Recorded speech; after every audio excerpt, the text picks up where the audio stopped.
नवगठित बीजेपी सरकार बहुप्रतीक्षित योजना सुभद्रा योजना जहां लागू हो सेप्टेम्बर 17 सेप्टेम्बर 17 को रही प्रधानमंत्री मोदी जन्मदिन से ही तारीख में आरंभ हो योजना आई दिन ओडिशा रे आरंभ हो सुभद्रा योजना यह दिन प्रधानमंत्री ओडिशा आसिबे आ प्रधानमंत्री उपस्थित रे कार्यक्रम शुभारंभ हो 5 लाख महिला जोगदेवे।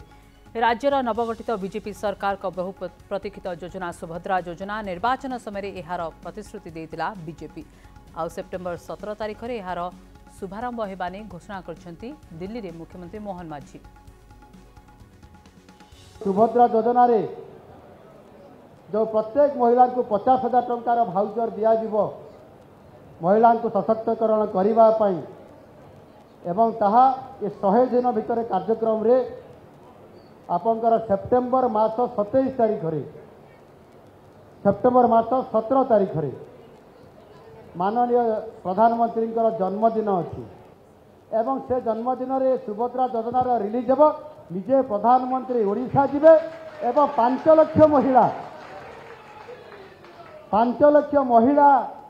गोटे सभा को आसबे एवं प्रधानमंत्री निजे जिबे एवं